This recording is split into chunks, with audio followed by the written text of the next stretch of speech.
This is part 2 of prayer on the power plant series that I'm doing with you guys. Take a listen. Hopefully it blesses you. Prayer walking is very key to strategically praying over your neighborhood. And the reason why is because you're in the neighborhood. You're out and about. You're not just in a prayer closet or at church, but you're out among the community. And so you can see what's happening. You can see if there's kids' toys on the front, or you see kids playing. So you'll start to respond to pray for the children. You can pray for the families that are attached to that house. You can also go to like a Starbucks or a restaurant and pray for that restaurant, pray for the workers, pray for the management, pray for the customers. You can go into the stores and do the same. You can go by a school and do the same. Pray for the teachers, the administration, pray for safety. Nowadays it's crazy at school, so you can pray for that.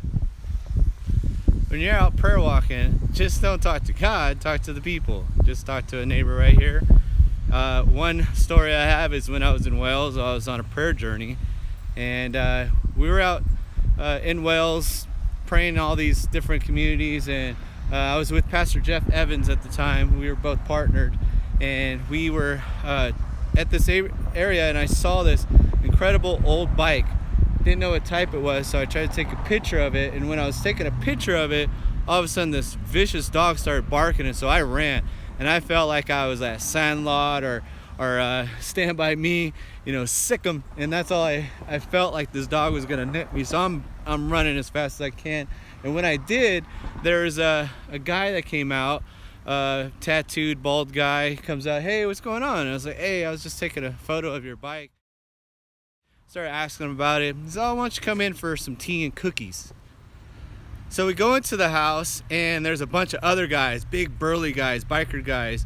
And Jeff goes over with the guy who invited us in to another room, and then they're out there about 5-10 minutes.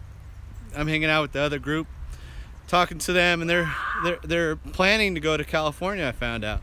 Well, we then go, about to go, and as I'm about to leave, Jeff comes out with the guy, and the guy's crying. And I was like, oh my goodness, what's going on? And he just tells me that he just prayed the sinner's prayer, talked to him about Jesus, and he gave his heart to Jesus. And I was like, wow, way cool.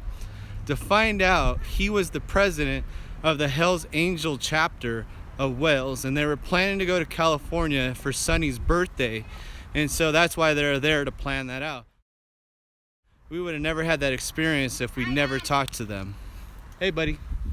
So prayer walking is valuable to get outside of your house, your church building, and be around people. That way you can pray for the people. Jesus, he stood on an area to where he could see Jerusalem, and his heart was broken over it. He saw that there were people who were harassed and helpless without a shepherd.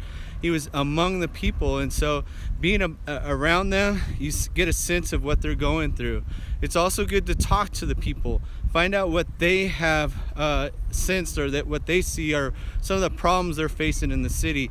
Talk to a police officer, talk to a school teacher, talk to a business leader, talk to government officials, and ask them how you can pray for them. So when you're going outside, you get to see the beauty of God's creation as well. You get to see the trees, the birds, you hear the sounds, you smell. If you're in LA at any time, you can smell the urine on the streets, but you get to see the senses of all that God has created. And so it's great to pray, as well as it's good to get some exercise while you're at it and get in shape. One thing about us pastors is that we're always meeting with people around the table, fellowshipping, expanding our tent, because we serve a big God, and so we give all those reasons and excuses for growing our belly, getting big. So as you're prayer walking, you're getting close to the Lord, getting close to the community. You're also exercising. That's a good thing too.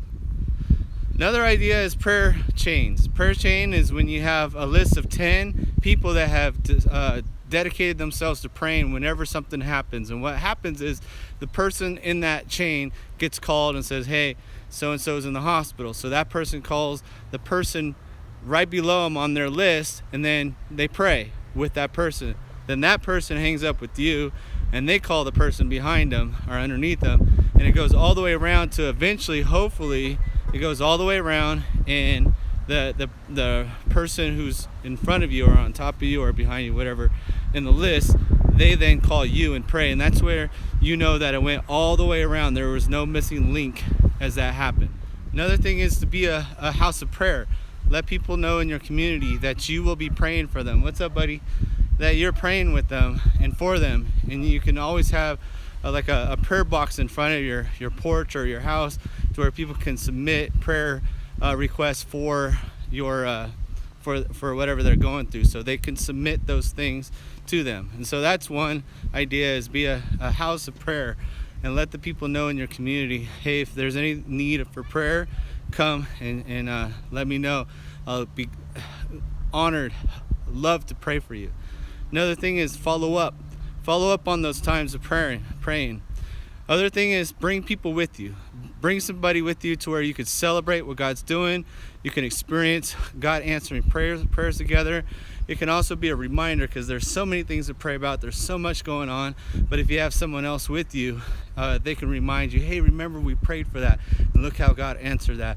As well as you're discipling other people, and you can ask other people to do the same. Get other people out prayer walking. Get other people out praying for the community. Get other people to be a house of prayer on their block or in their apartment or wherever they live. You can also ask them to do that at their workplace. Hey, on lunch break, pray for your family. Pray for your kids. Pray for your job. Pray for that project you guys are all working on.